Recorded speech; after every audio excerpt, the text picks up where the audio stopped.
የዛሬ 12 ዓመት ለመጀመሪያ ጊዜ አገልግሎት ስጀምር አንድ ነገር ከመጀመሪያው በአገልግሎቴ ሆነ። እሱም ለአገልግሎት መጀመሪያ የሚሆን መነሻ የቤት ኪራይ እንዲሁም መሳሪያ እናም ወንበሮች ለማዘጋጀት ምንም ብር አልነበረኝም። አስገራሚው ነገር ግን በእምነት ሄጄ ቦታ ተከራየው። ጌታ ያውቃል፣ አንድ ብር የለኝም። ግን የሰማሁትን ድምጽ 100% አምኛለሁ። ዓለምን ትዞራለህ፣ በኢትዮጵያ ውስጥ የ24 ሰዓት የሚዲያ አገልግሎት ትጀምራለህ፣ ትልቅ ቤተክርስቲያንንም ትተክላለህ፣ ከታላላቅ ፓስተሮችና ነቢያቶች ጋርም ታገለግላለህ። እናም ይህንን አምኜ አገልግሎቴን ጀመርኩ። ወዲያውኑ ወደ ጸሎት ገባው። ከዚያን የመጀመሪያ አገልግሎቴ ቀን ወደ ጉባኤ ስገባ አንድ ነገር ተፈጠረ። አንድ ሰውዬ ፊት ለፊት ተቀምጦ በመንፈሴ ሳየው አንድ ነገር አወኩ፣ ህመም እንዳለበት። ስጠይቀውም አዎ መሄድ አልችልም አለኝ። ለካ እኔ አላወኩም እንጂ በድጋፍ ነበረ ወደ ጉባኤ የገባው። እኔም ተነስ ተፈውሰሃል ስለው ተነስቶ ወደቀ። ደነገጥኩ።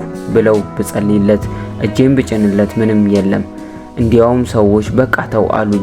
እኔም በተፈጠረው ነገር አዝኜ ግራ ቢገባኝም ቆይ በኋላ በማለት ወደ ጸሎቴ ገባው። ብዙ አጋንንቶች ወደቁ። ነገር ግን በዚህ መሃል አንድ ነገር ገባኝ። ለካ ከጸሎቴ ወደ ጉባኤ ስገባ በድፍረት ነበረ። ለዛ ነበረ ሽባው ሰውዬ ሊፈወስ ያልቻለው። እናም እኔ ጸሎቴን በመጨረስ ወደ ቃል ገባው። ሰዎች ግን ሊሰሙኝ አልወደዱም። ምክንያቱም በሆነ ነገር ግን በቃ ስብከቴን ቀጠልኩ። ከሐዋርያት ሥራ ምዕራፍ 1 ከቁጥር 4 እስከ 8 ነበረ። በድንገት ሽባው ሰውዬ ተፈወስኩ ብሎ ጮኸ። ጉባኤ ውስጥም አስሮጥኩት። እውነትም ጌታ ፈውሶት ነበረ። ከዛም በኋላ ሰፈር ውስጥ ተሰማ። በሳምንቱ ሰዎች ሁሉ በጉጉት መጡ። ያኔ የመጀመሪያ አገልግሎቴ።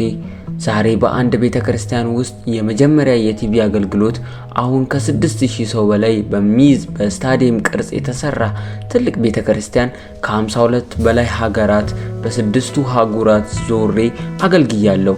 አስገራሚው ነገር ግን ትልቁ ክሮሳይድም አድርጌያለሁ። ደስ የሚለው ደግሞ የልጅነት ህልሜ ከነበሩ ከነ ፓስተር እንዲሁም ነቢያቶች ጋርም እግዚአብሔር በሞገስ እንዳገለግል ረድቶኛል። ስለ ራሴ ላወራላችሁ አይደለም፣ ነገር ግን በህይወታችሁ፣ በአገልግሎታችሁ፣ በኑሯችሁ፣ በስራችሁ እንዲሁም በማንኛውም ነገራችሁ ተስፋ የቆረጣችሁ፣ ግራ የገባችሁ፣ የእኔ ነገር በቃ አበቃለት ያላችሁ አይዟችሁ፣ የተስፋ ቃል የሰጠ እግዚአብሔር የታመነ ነው። ዛሬ ባይመስልም ከሁኔታ በላይ እግዚአብሔር ትልቅ ነው። በህይወታችሁ ውስጥ ባለ ጥቂት ነገር በእምነት ለእግዚአብሔር ታመኑ። ቃሉን ሰጥቶ የማያጥፍ የእውነት አምላክ እንደገና በነገራችሁ ላይ ተስፋ ይቀጥላል። በሞተው ነገራችሁ ላይ ህይወትን ይዘራል። ደግሞም ከገባላችሁ የተስፋ ቃል ጋርም ያገኛችሁት ምህረትም በህይወታችሁ ያገነነ እግዚአብሔር ምህረቱ በእናንተ ህይወት ላይ ያገናል። ነቢይ ታምራት ታረቀኝ።